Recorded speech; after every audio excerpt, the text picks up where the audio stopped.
Yeah, I've been doing videos on updating my irrigation system, 25-year-old system, changing heads, moving heads. Now I'm digging into the supply line, the main line coming into the irrigation box and the irrigation valves. I've decided to change all that out and update it. And I don't know how far it's going to take me. Whether I'm going to do a new controller or wireless controller, I don't know if that's going to happen. But this will be video one in the process. Just this shows just the evaluation of what I'm dealing with. And my goal with any project is to make things easier to deal with in the future when I'm older and can't get down on the ground and do some of the things I can do now. So what I'm dealing with here is this is my sprinkler box, and it's quite the mess. I've got 5 valves in this box. 1, 2, 3, 4, 5. Then I got another valve over here in this box, and it appears that it's got 2 valves in it. There's a valve down here with cut wires, so it apparently maybe went bad, and then now there's another valve over here. I've decided to go through this whole thing and make it easier for me to deal with in the future. So the old proverb, a mistake in the beginning is a mistake indeed. So yeah, this whole mess was a mistake in the beginning. So here's some of the wiring I'm dealing with. So this had this grease cap on it. It was full of water when I took it off, and so there's six wires twisted with the common wire that goes back to my controller, all into one mess. So there's got to be a better way to do that. And in the future, I don't want to have to call the same guys that are responsible for this mess to begin with. This is just, to me, unacceptable nonsense. So I don't know. I'm just going to start digging into this. I don't know where it's going to take me. I'm afraid it's going to turn out to be redoing this whole thing right down to the manifolds, but we'll see how it goes. Okay, so I've got the boxes pulled out, exposed the plumbing, and here's what we're dealing with.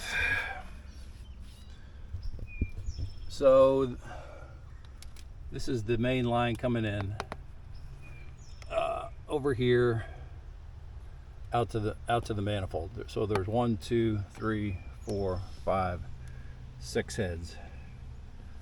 This valve has been cut off. Probably the valve went bad. There's no way to get at it, so they just added a second valve here, and then came up and over. This is my zone that has only half the water flow, which is explained by 2 valves. Half-assed job to repair this. So as valves go bad, there's no way to get in here to change the valve out. What I see in videos is people just change the guts out. You buy a whole new valve and you just change the guts out. Well, that seems kind of silly to me too. So I got zone 1, 2, 3, 4, 5, and then this is 6, the one that's on the double valve. So I think the only solution here, this is the cable coming in from the garage. My controller's on the opposite side of the house, so it runs in my crawl space and comes out here. There should be conduit on that. Yeah, so what I think I'm going to do, I don't use zone 1. It's an old flower bed pop-up zone, and my flower beds are 25 years old now, just giant bushes.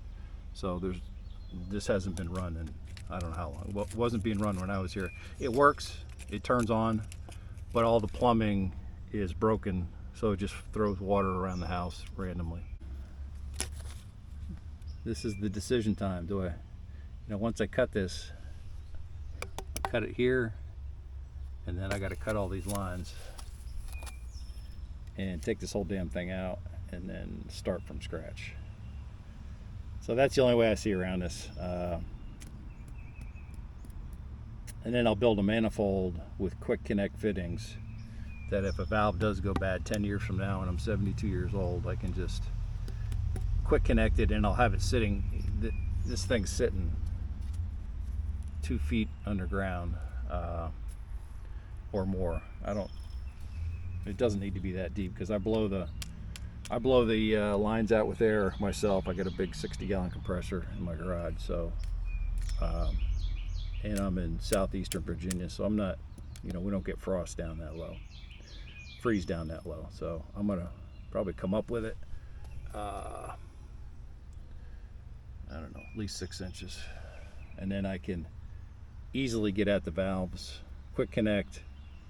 I'll have a box that I can get in easily, get down on my knees, change the valve out in no time, and then this wire I'll put conduit on, and I'll come up with something better than this mess here. I don't know why these are allowed to be this. I guess because this is only 24 volt. Maybe there's no code on this stuff as far as the wiring goes. I don't know how. This is insane.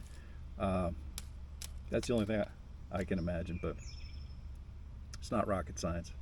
So what I'm planning on doing is starting from scratch. New valves, new manifold, and I'll keep the main line coming in as long as it checks good, which I didn't put a meter on it, which I don't have one. I'm not an electrician, so but I'll check that too. So yeah, that's where I'm headed.